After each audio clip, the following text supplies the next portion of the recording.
Temos aqui 2 minutinhos ainda, antes de começar o nosso tempo oficial. Vários irmãos já estão se conectando, estão aí, como eu falo sempre, né?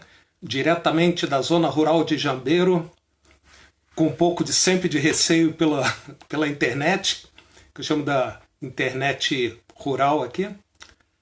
Então, vamos aguardando uns minutinhos.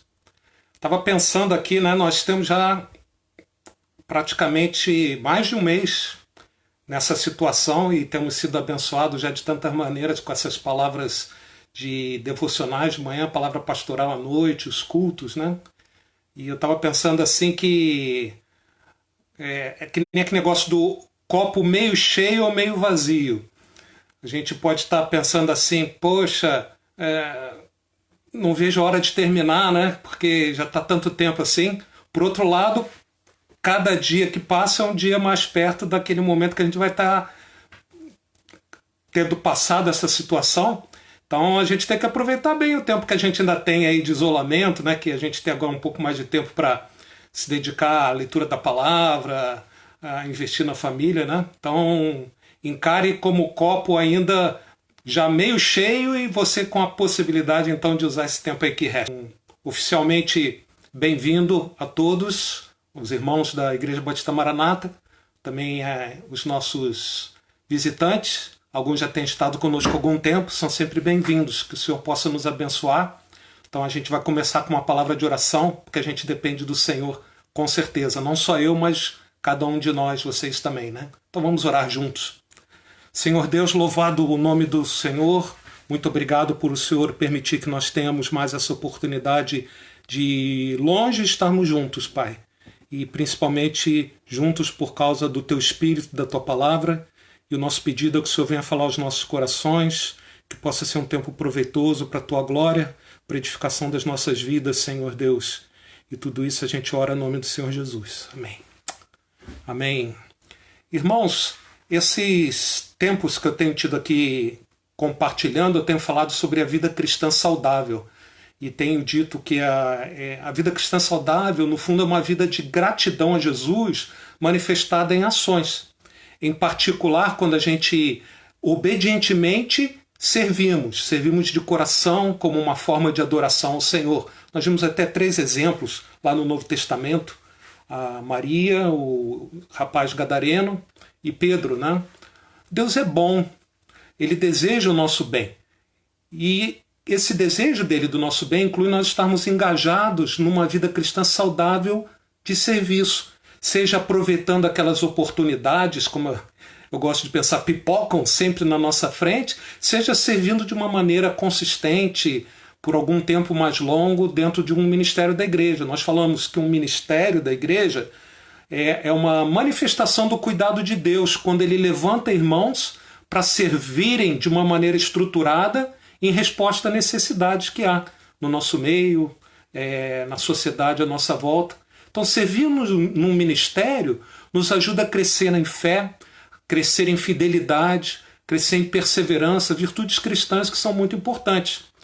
Hoje de manhã, o nosso irmão, pastor Steve, ele falou sobre como nossas decisões devem se alinhar com a perspectiva e os valores de Deus. Então, abraçar o que Deus quer, com certeza, será bom para mim. E é interessante porque eu vinha pensando já há alguns dias, minha atenção tinha se voltado para alguns personagens da Bíblia que tinham algo em comum. E o que eles tinham em comum é que quando eles foram comissionados por Deus para fazer alguma coisa, quando Deus chegou até eles e mandou que fizesse alguma coisa, eles relutaram em embarcar no plano divino. Não abraçaram de pronto esse plano, né? Talvez o personagem mais famoso assim, que relutou foi Jonas, que não queria que os ninivitas se convertessem. E por isso ele tentou fugir de Deus, fugir da missão que Deus tinha dado para ele cumprir. Também lembrei de Gideão, que numa época difícil lá do povo de Israel, que nós conhecemos como a época dos juízes, ele disse ao anjo, quando o anjo apareceu da parte de Deus, com a ordem para Gideão fazer o que ele deveria fazer. Mas aí Gideão falou para o anjo: se o Senhor é conosco, por que nos sobreveio tudo isso? E ele pediu mais de um sinal, na verdade, antes de obedecer na tarefa que Deus tinha lhe dado em termos de libertação do povo de Israel naquele momento, né? A decisão de obedecer a Deus servindo aonde Ele planejou é uma decisão muito importante para as nossas vidas, para a nossa saúde espiritual. Mas isso não quer dizer que seja uma decisão fácil. Não é à toa que, então, muitos personagens, não só na Bíblia, mas entre nós mesmos, né, empacamos antes de nos colocarmos no caminho aí da obediência a Deus, no que Ele quer de nós. E foi o caso de um outro personagem que vai ser um pouco o foco da nossa atenção, que é Moisés, lá em Êxodo, capítulo 4, nos versículos 1 a 17. Né? Então, se você quiser abrir a sua Bíblia, você pode abrir lá em Êxodo, capítulo 4, 1 a 17. O cenário aqui é quando Deus se manifesta a presença dele para Moisés lá no deserto, naquela sarça ardente. Então, lá no capítulo anterior, no capítulo 3, no versículo 7, Deus fala assim: tenho visto a opressão sobre o meu povo no Egito, e também tenho escutado o seu clamor. Vai, pois, agora, eu o envio ao faraó para tirar do Egito o meu povo. Aí entra o trecho que chamou minha atenção, né? Lá no capítulo 4, versículo 1, Moisés respondeu: e se eles não acreditarem em mim, nem quiserem me ouvir e disserem: o Senhor não lhe apareceu? Então o Senhor lhe perguntou: que é isso em sua mão, Moisés, né? Uma vara, respondeu ele. Disse o Senhor: jogue no chão. Moisés jogou-a e ela se transformou numa serpente. Então, a partir daí, Deus dá a Moisés uma série de sinais que Moisés deveria mostrar ao povo para que acreditassem nele. E no versículo 10, então, Moisés continua. Disse, porém, Moisés ao Senhor: ó Senhor, nunca tive facilidade para falar, nem no passado, nem agora que falastes a teu servo. Nada mudou, né? Não consigo falar bem. Disse-lhe o Senhor: quem deu boca ao homem? Quem fez surdo ou mudo? Quem lhe concedeu vista ou o torna cego? Não sou eu, o Senhor? Agora, pois, vá, eu estarei com você, ensinando-lhe o que dizer. Versículo 13, Moisés continua. Respondeu-lhe, porém, Moisés: ah, Senhor, peço que envies outra pessoa, qualquer outro que não eu. Não é? Então o Senhor se irou com Moisés e lhe disse: você não tem o seu irmão Arão o levita? Você falará com ele e lhe dirá o que ele deve dizer. Eu estarei com vocês quando falarem, e lhes direi o que fazer. Ele será o seu porta-voz diante do povo. E leva na mão essa vara. Com ela você fará os sinais miraculosos. E Deus mandou Moisés, como assim, sair da sua presença e se colocar a caminho para obedecer, né? Então, ao invés de se alegrar porque Deus estava respondendo às orações do povo que estava lá sofrendo no Egito e se colocar à disposição para ser usado por Deus, Moisés argumentou, tentando escapar da missão. É interessante que 40 anos antes, Moisés tinha se precipitado pensando em fazer alguma coisa em relação a Deus e ao povo de Deus. Ele, como um cavalo desembestado, né?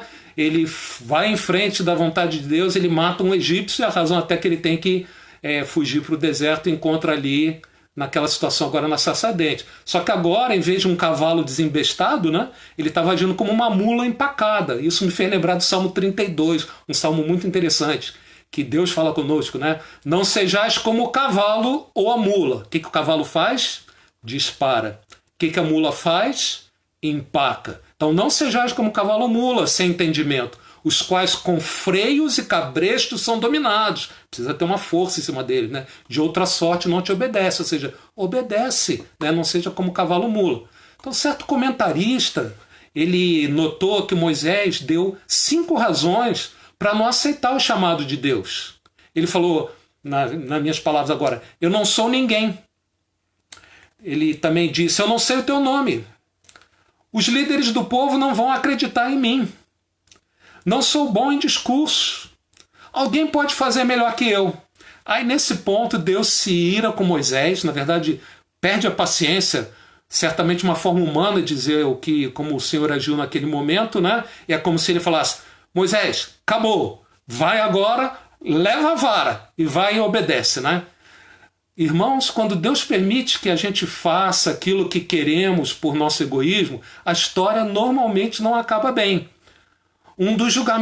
Alguém escreveu assim: um dos julgamentos mais dolorosos que Deus pode nos trazer é deixar que façamos o que queremos.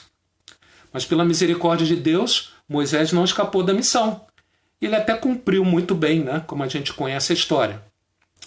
Deus nos conhece melhor que nós mesmos, conhecia todas as limitações de Moisés. Portanto, a gente, como Deus nos conhece, a gente deve confiar nele e obedecer o que ele mandar que a gente faça. E a lição é clara. A vontade de Deus nunca nos levará a algum lugar onde o poder de Deus não nos capacitará a cumprir seu plano. Então vou repetir. A vontade de Deus nunca irá nos levar a algum lugar onde o poder de Deus não vai nos capacitar a cumprir seu plano. Então a gente deve seguir em frente com fé nas promessas de Deus. Então, pensando aqui em Moisés, eu vinha considerando isso, eu pensei um pouco na vida de serviço da igreja, e eu queria listar agora com vocês, rapidamente, né, oito razões porque os membros da Igreja Batista Maranata não se envolvem no ministério. Razões que nós levantamos, né?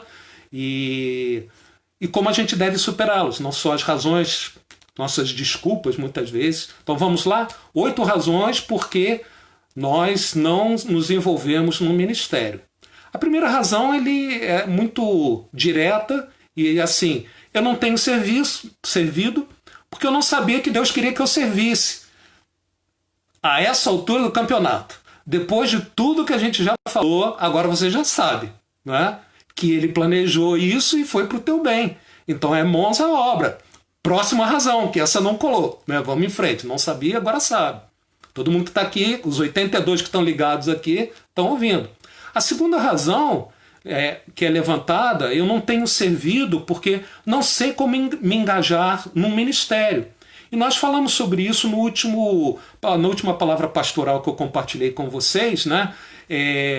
Foi proposto um caminho das pedras, na verdade, 4 verbos, né? 4 ações que a gente deve fazer. Então, para se engajar num ministério na nossa igreja, uma sugestão. Primeiro, conhecer um pouco os ministérios, foi falado lá do site da igreja, onde a gente pode conhecer, falar, seja com o líder do ministério ou com algum obreiro do ministério, de maneira que a gente possa conhecer um pouco melhor, fazer o test drive, né, que a gente ainda está avaliando se aquele é o ministério que Deus tem preparado para nos envolver, e finalmente mergulhar de cabeça no servir. Então, hoje você já sabe que deve servir, e já tem um caminho das pedras para se engajar num ministério. Lembrando que a gente está falando no servir num ministério, porque quando essas oportunidades pipocarem, a gente deve aproveitar também, né?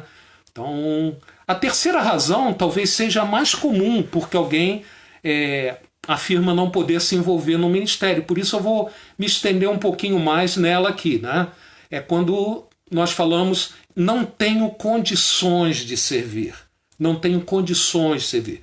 Condições pode ser em termos que não tenho capacidade de servir, ou então porque as minhas circunstâncias não permitem. Essa circunstância pode ser de tempo, de saúde, né? Então vamos ver. Então a gente está falando a razão para não servir de não tenho condições. Em primeiro lugar, essa de não tenho capacidade para servir como Deus me chama. Ou seja, não estou à altura do que Deus me chama para fazer. Surpresa, você não tem mesmo condições de servir como Deus te chama para servir, né? Moisés tinha razão, não é? Mas Deus não é surpreendido pelas nossas limitações e fraquezas. Ele não se surpreende quando ele encontra nossas fraquezas. Ele iria estar com Moisés. É a graça de Deus que nos capacita a fazer o que ele nos manda fazer. Aliás, se a gente não depender da graça de Deus e não da nossa própria capacidade, isso pode ser até perigoso quando a gente está falando de serviço no reino de Deus. Porque isso nos leva a uma confiança vã em nós mesmos, né? Uma vanglória que precede a queda. Então, quem vai na sua própria capacidade não vai muito longe quando a gente está falando do reino de Deus, né? Então, como aquele menino que tinha aquela cesta, lembra? Com os 5 pães e 2 peixinhos, ou aquela viúva que tinha aquelas 2 moedinhas que ela depositou lá na oferta no templo, né? Nós devemos apenas disponibilizar o nosso muito pouco ou o nosso quase nada para ser usado por Deus. E crescer na fé vendo o que Deus ele pode fazer com essa tranqueira que sou eu até, né? Com o pouco que sou eu, né? O grande Deus, eu escrevi assim, o grande Deus é capaz de grandes coisas através de pequenos instrumentos incapazes por si próprios, como você, como eu. Então, não tenho capacidade, realmente não tenho, mas né, nossa suficiência está em Deus. Quando a gente fala que não tem condições de servir, também podemos estar nos referindo agora às minhas circunstâncias me impedem por alguma razão que eu sirva. E aqui eu gostaria de lembrar algo que a gente tem nesse tempo de pandemia falado muito, que Deus não só conhece as nossas circunstâncias, mas ele também está no controle dessas circunstâncias. Então, a questão é a gente entender, nas circunstâncias que eu estou vivendo, que estão debaixo do controle de Deus, o que Deus está nos chamando a fazer. E como a gente deve fazer isso que Ele nos chama a fazer. Né? Por exemplo, em relação ao tempo, né? Pensei assim em tempo. Não tenho tempo hoje. Não tenho condições de tempo. Né? Em relação ao tempo, o que eu preciso é de uma clara visão da minha real disponibilidade. Nem mais, nem menos. Quanto hoje tenho disponível para servir. Isso está ligado a estabelecermos prioridades corretas. Cuidado, né? Não estou falando sobre inverter prioridade. Estou falando, preferindo coisas do mundo sobre as de Deus. Não é isso que eu estou falando. Mas de saber qual passo, nesse meu desejo de servir a Deus, qual passo eu devo dar hoje ao andar com Jesus nessa vida de serviço. Por exemplo, eu estava ouvindo na rádio, narrando um livro sobre a história de um missionário muito famoso chamado Hudson Taylor, que foi missionário na China. A vida de Hudson Taylor é um desafio para todos nós, mas é interessante que quando ele já tinha a convicção de ser missionário, antes dele embarcar para a China, em determinado momento ele teve convicção que ele deveria estudar medicina antes de ir para a China. Então isso não foi compreendido por muitas pessoas. Não, você tem que ir para o campo missionário. Mas ele entendeu que Deus estava o chamando para investir alguns anos da vida dele, né, se preparando em medicina para poder servir num outro momento ali adiante, de acordo com Deus ia o dirigir. Né?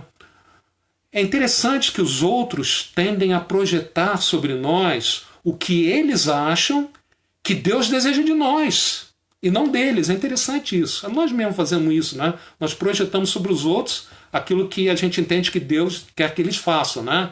Mas, irmãos, seguir a Deus, seguir Jesus, seguir o Mestre, é algo individual. Lembra de Pedro lá na beira do mar na Galiléia, preocupado porque João estava perto deles, né? Eu devo ouvir o que Jesus deseja e discernir o que Ele quer de mim, seguir sua direção. Isso aqui não é um achismo, né? Eu acho isso, eu acho aquilo. Nós temos uma bússola que não precisa ser aferida de tempos em tempo. Né? Eu preciso, na verdade, olhar para a bússola que é a Bíblia. Né? Então, a verdade é que nós encontramos tempo para aquilo que é importante para nós. Não necessariamente o que meu irmão pensa que seja o melhor que eu devo fazer, mas aquilo que, por convicção, eu sei que Deus quer de mim. Então, o desafio de entender a vontade de Deus na minha vida. Então, talvez hoje, irmão, sua disponibilidade de tempo não permita que você sirva num ministério que até você talvez gostaria de estar servindo, porque aquilo que é feito ali lhe traz algum tipo de alegria e gratificação. Se isso decorre, né, essa falta de tempo, de você estar seguindo o plano para a sua vida, né, em outras coisas, essa é uma razão, e não uma desculpa, mas uma razão para você não servir de uma maneira específica num ministério. Então a minha palavra para você, irmão, que está nessa situação, que Deus colocou como lá Hudson Taylor com a medicina, né, convicção que hoje não é o tempo de alguma coisa, né, fica em paz, irmão. Concentre-se no que Deus quer de ti. Lembrando aqui que a dedicação à família está no centro da vontade de Deus para mim. Então nunca nós podemos dizer que para servir a Deus nós vamos abandonar nossa família. Cuidado. Né? Mas além do tempo, né, quando a gente fala que não tem condições de servir, pode ser devido a uma limitação de doença, né, uma questão de saúde. Né? Isso também se situa dentro da soberania de Deus. Aquilo que Ele chamou você para fazer, meu irmão, não é inviabilizado pela tua doença. Deixa eu repetir. Aquilo que Ele, Deus, chama você para fazer não é inviabilizado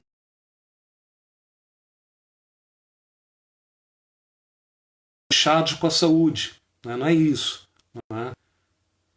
Como na questão do tempo, concentre-se no que Deus tem planejado para você. Enquanto nós estamos vivos, parece que a internet está soluçando, então acompanha aí, né? Enquanto nós estamos vivos, devemos estar disponíveis para o Senhor nos usar. Irmão, irmã, Ele é o Deus do impossível. Ele é o Deus do impossível. Então peça para Deus, para Ele te esclarecer como você pode servir a Ele, servindo as pessoas, mesmo na condição de saúde em que você esteja. A doença não limita o plano de Deus para a sua vida, porque Ele está no controle. Tem uma expressão aqui, no mínimo, você pode orar. Irmão, irmã, não é no mínimo. Na verdade, orar pode muito. A história também fala de Moody, né, que nas suas campanhas evangelísticas sempre tinha um grupo de pessoas que, enquanto ele pregava, estavam em oração por ele. Então você pode orar. E a eternidade vai dizer quantas coisas Deus não operou em resposta à oração de seus filhos. Mas não limite a criatividade do nosso Deus em como Ele vai te usar, mesmo na situação em que você está. Orar, com certeza. Mas quem sabe, se eu tivesse tempo aqui, poderia narrar alguns exemplos aí que eu conheço, né, de pessoas que são grandemente usadas por Deus, mesmo com uma limitação de doença.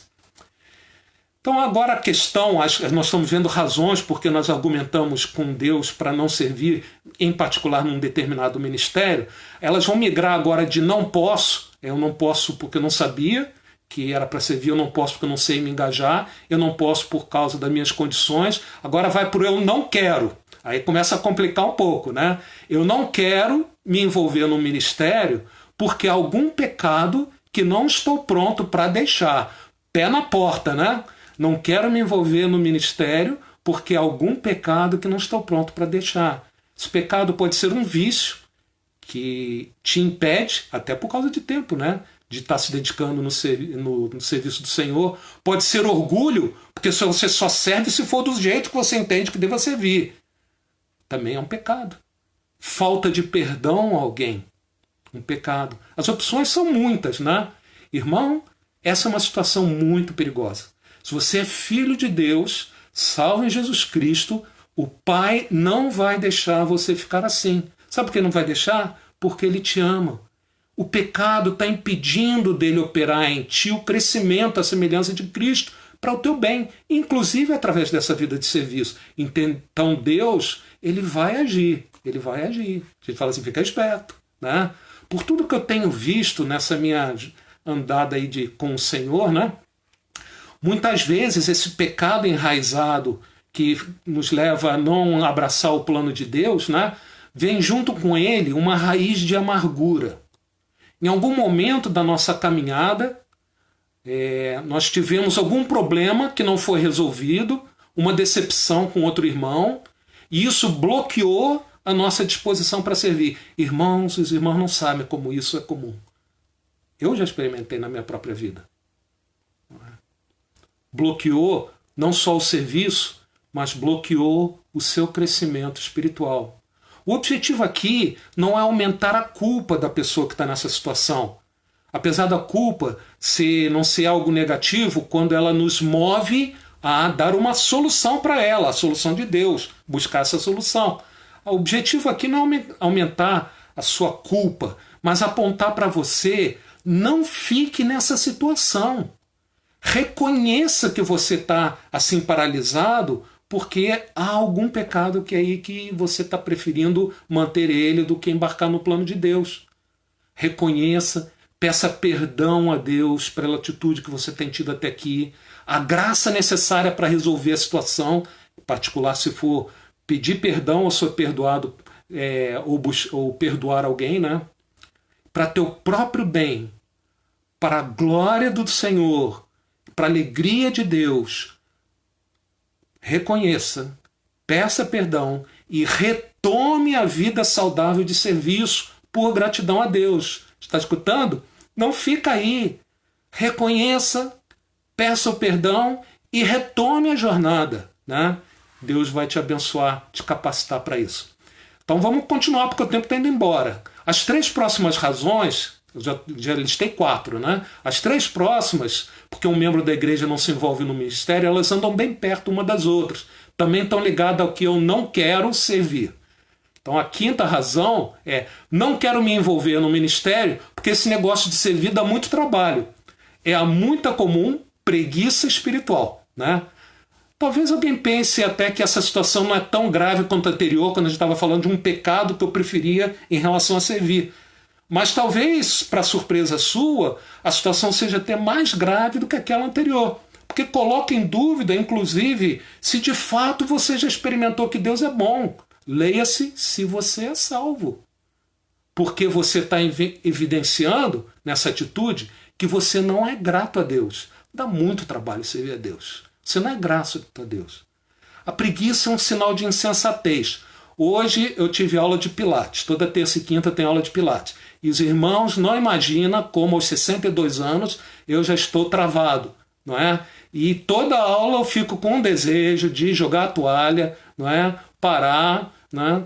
Porque perseverar ali é difícil, dá trabalho. Mas eu sei que se eu parar, a minha saúde vai piorar. Então, preguiça é um sinal de insensatez. A Bíblia nos fala lá em Provérbios 6,6: observe a formiga, preguiçoso, reflita nos caminhos dela e seja sábio. Aprende com a formiga e seja sábio.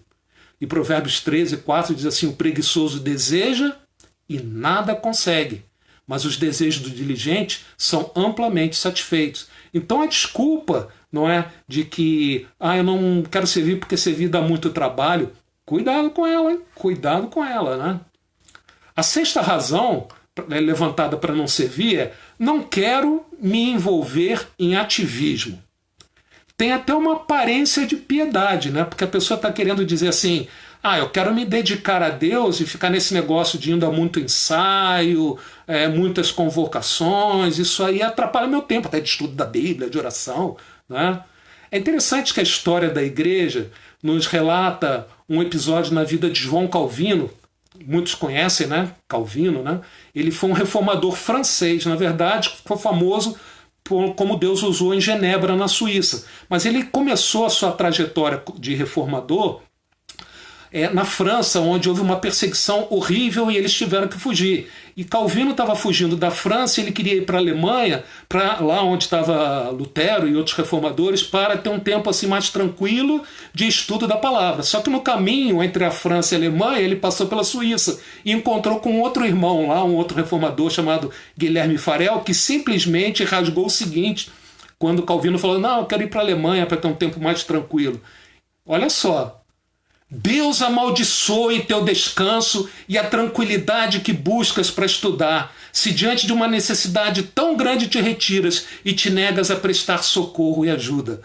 Quando ele estava ali em Genebra. Resultado, Deus tocou no coração de Calvino. Era preciso ação. E Calvino ali se dispôs, né? Irmão, todos nós temos preferências, inclusive quando a gente fala da nossa vida espiritual, das disciplinas espirituais, boas ações. Tem até um curso chamado Conexões Espirituais, e é um curso que eu gosto muito porque ele nos desafia nós aprofundarmos, enriquecermos nosso relacionamento com Deus, intencionalmente nos expondo a atividades espirituais que não são aquelas da nossa preferência, tá entendendo? Então ele nos desafia a aprofundar nossa intimidade com Deus, nos expondo a coisas que não seriam a princípio nossa preferência. Se você gosta de louvar, procure estudar mais a Bíblia. E se você gosta de passar o dia todo estudando a Bíblia, levanta e vai servir como forma de buscar mais a Deus, intimidade com Ele. Exercitar dessa maneira não é ativismo. Com certeza, já tenho falado isso, não somos resposta para tudo, para todas as necessidades. Mas para alguma necessidade, para alguma coisa, sim, nós somos a resposta de Deus.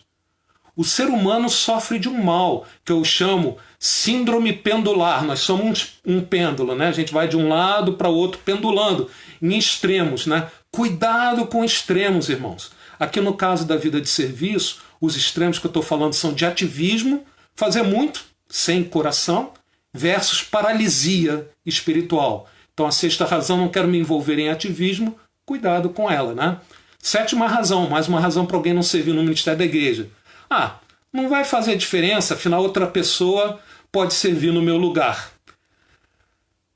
Servir ou não servir não vai fazer diferença na minha vida ou na vida da igreja. Essa pessoa fala assim, essa talvez seja uma forma disfarçada de preguiça espiritual, na verdade, que é uma outra razão. Essas razões andam muito próximas uma da outra, né?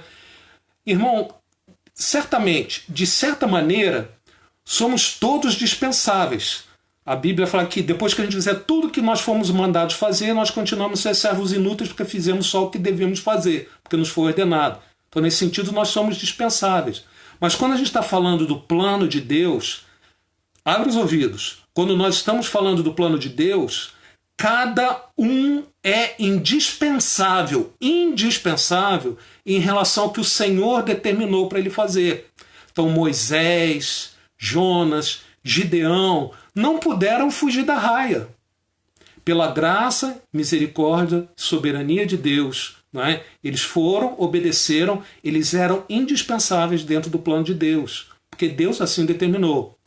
Quando Deus manda alguém fazer algo, essa pessoa faz toda a diferença. A semelhança de João Calvino lá em Genebra, né? Era para ele ficar lá, ele tomou aquela chamada, né, do Guilherme Farel, né? Mas quando Deus manda alguém fazer algo, essa pessoa faz toda a diferença. Quando Deus manda alguém fazer algo. Contudo, a motivação que eu tenho a obedecer, né, vai ditar o fruto dessa obediência na minha própria vida. Nós já falamos sobre isso aqui também. Lembra de Paulo, a obrigação que ele sentia de pregar o Evangelho? Ele lá em 1 Coríntios capítulo 9 fala, se prego de livre vontade, tenho recompensa. Contudo, se prego por obrigação, estou simplesmente cumprindo uma incumbência a mim confiada. Então, não fazer diferença não é assim não. Não é assim não.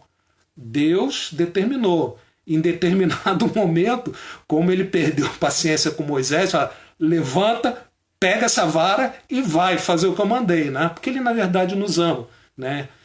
Finalmente, a oitava razão, não estou servindo no ministério porque eu tenho medo. Então, eu tenho medo do que eventualmente servir vai implicar, vai significar. Medo relacionado talvez à nossa incapacidade, ou medo do custo que obedecer a Deus poderá significar. Né? Nós não temos mais tempo, já foi embora, para explorar essa razão. Então, quero deixar apenas 2 versículos com vocês, que estão lá em 1 João, capítulo 4, versículo 18 e 19. Diz assim, no amor não existe medo. Antes, o perfeito amor lança fora o medo. Ora, o medo produz tormento. Logo, aquele que teme não é aperfeiçoado no amor. Nós amamos porque ele nos amou primeiro. Quanto mais nós conhecemos a Deus, mais podemos confiar no seu amor e direção para a nossa vida. Então, obedecer ao que ele nos manda fazer, o medo vai embora. Então, quanto mais você conhece a Deus, menos medo virá afligir o seu coração. Você vai poder, então, dizer, como o salmista, o Senhor é o meu pastor. E esse pastor me guia pelas veredas da justiça, que são veredas de serviço. As veredas da justiça, daquilo que é reto, certo diante de Deus, são veredas de serviço também. Então, concluindo, irmão, esse tempo aqui entre nós, né? Não sabia que tinha que servir. Não sei como me engajar. Não tenho condições de servir. Não quero deixar meu pecado. Tenho preguiça. Não quero viver num ativismo. Não vai fazer diferença eu servir ou não. Tenho medo. Então, como Moisés, muitas razões são levantadas por você e eu para não estarmos envolvidos numa vida de serviço, tanto nas oportunidades quanto no ministério. Irmão, mas as razões para servir também são muitas. Há necessidades ao nosso redor que eu posso suprir. Inclusive, até ao servir, eu me sinto realizado. Né? O pessoal do louvor gosta muito de tocar. Né? Outra razão, porque Deus manda que eu sirva. Seria a razão suficiente. Mas a razão básica, aquela que deveria estar nos movendo a servir, ela está ligada, mais uma vez, irmão, a razão básica para nós servirmos está ligada à gratidão pelo que Jesus fez na minha vida, pelo que ele fez por mim. Eu quero demonstrar o quanto eu amo por ele ter me amado primeiro. Demonstrar esse amor servindo as pessoas que ele, Jesus, ama. Lembra de Pedro? 1 João 4 diz assim: Amados, versículo 11, visto que Deus assim nos amou, nós também devemos nos amar uns aos outros. Quando eu deixo de servir, no fundo isso revela um coração que se esqueceu do que o Senhor fez por ele, fez por mim. E o nome disso, quando a gente esquece o que Deus fez por mim, é ingratidão. Lembra de 2 Pedro, capítulo 1, versículo 9? Quem esquece do que Deus fez por ele, não cresce na sua vida espiritual. Quem esquece, não cresce. O plano de Deus é bom, a vida abundante na semelhança de Jesus, na sua mansidão e humildade, traduzida numa vida de serviço. Irmão, irmã, Deus nos conhece melhor que nós mesmos. Portanto, devemos confiar nele e obedecer o que ele nos manda fazer. E a vontade de Deus nunca irá nos levar a algum lugar aonde o poder de Deus não vai nos capacitar a cumprir seu plano. Devemos seguir em frente, com fé nas suas promessas e na presença dele conosco, em tempos de Covid-19 ou não. E assim, com essa vida de gratidão manifestada no serviço, nós honramos a Deus, abençoamos as pessoas e desfrutamos já hoje um pouquinho da vida eterna que o Senhor Jesus veio nos trazer. Então que Deus possa te abençoar, que Deus possa me abençoar, para que nós possamos viver uma vida de gratidão manifestada no servir. Vamos orar? Senhor, muito obrigado, porque o Senhor não nos deixa que nós nos acomodemos nas muitas razões ou desculpas que não traduzem gratidão, confiança no Senhor. Então eu peço por mim, eu peço pelos meus irmãos, todos aqueles que estão ouvindo, que nós possamos entender a Tua vontade para nossas vidas e nos dispormos, Senhor, nas Tuas mãos, não pela nossa capacidade, pelas nossas condições, mas pelo Teu poder, Senhor. Servirmos daquela maneira que o Senhor tem preparado para servirmos. Pai, se alguém não conhece ao Senhor Jesus como Salvador e Senhor da sua vida, que nesse momento o Teu Espírito possa falar ao coração dele ou dela, para que ele entenda o que Jesus fez ao vir a esse mundo, morreu por nós, tomou sobre si a punição dos nossos pecados, ressuscitou e nos garante então vida eterna junto a Ti. Então abençoa, Senhor, para a Tua glória, para o Teu nome ser honrado, para a Tua igreja ser edificada. E é no nome do Senhor Jesus que nós oramos. Amém. Deus abençoe. Vai, pega essa vara e vai servir. Amém.